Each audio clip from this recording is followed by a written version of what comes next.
What's happening, Dolphins fans? Welcome back to the Fins Up Network. And we just had some breaking news. Scroll through the old feed there, and it's that Atlanta Falcons wide receiver Calvin Ridley is going to be suspended for at least the entire 2022 NFL season for gambling on games during the 2021 season.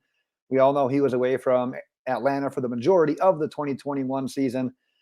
Looks like he was scratching that football itch another way here. So, without getting into those details, I do want to bring up this topic because if you've been following me at all, Calvin Ridley was literally like one of my top offseason targets for the Miami Dolphins.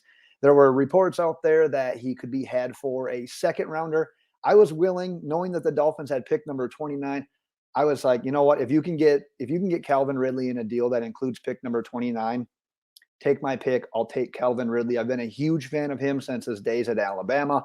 Loved him in Atlanta. I think that there would already be some chemistry there with Tua. However, that's gone. That's off the table. No longer an option. So I did want to talk about a couple of options the Miami Dolphins may look into at wide receiver yet this offseason. So I put this together pretty quick, just seeing the news right now. But you got some free agent options, and obviously this isn't the full list on any of the lists that I'm going to give you, but it's guys that just keep an eye on that may have some ties to Miami.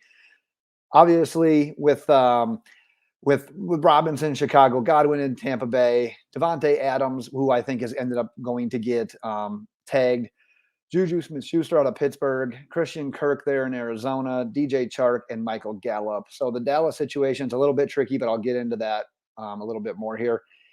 And then if you turn your attention to some NFL draft prospects, the first guys on the list, Garrett Wilson, Chris Olave, Treylon Burks, Drake London.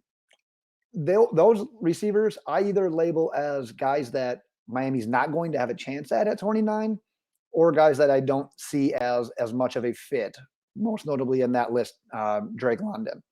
But if you look at Jameson Williams, Johann Dotson, Sky Moore, John Mechie, all of those guys are either potentially going to be available to the Dolphins at 29 or even a little bit later in some of those guys' cases, but more so guys that fit the scheme could be on the radar. And then the last list before I get into my five guys, a couple of trade options. There's been rumors about both these guys that both Amari Cooper and Brandon Cooks may be available via trade. I'm going to get into that because one of these guys make my list. But at number 5, I've got Michael Gallup. The one hesitation I have here, because I have been a huge fan of Michael Gallup for a long time now, but it's the fact that he's coming off of a major knee injury that happened that close to the end of the 2021 season. Never good. At the very least, he's going to be a bit hobbled coming into 2022. So who I thought maybe would be one of the top free agent wide receivers heading into 2022 is now taking a little bit of a backseat because of that injury. At number 4, I've got Christian Kirk, and there were reports coming out from the NFL scouting combine that free agency might be a bit hot for Kirk. You never know if that's drummed up by the agent or how that's being played, because it's not like Kirk has come in and straight up dominated while playing with the Cardinals since being drafted. But he is a guy that can fit that Miami Dolphins scheme with getting behind defenders and being able to get quick off the line of scrimmage releases, being that friendly player for Tua to get the ball to and then letting him create after the catch. At number 3, a guy that's essentially just been hidden ever since he's been in the NFL. DJ Chark, free agent, was obviously with the Jaguars.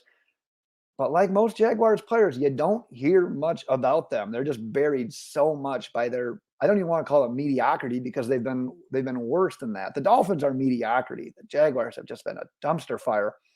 But Chark he's proven that he can get it done in this league, and he's proven that he can do it with players on the Jaguars team that are either average to below average NFL starters the way it is.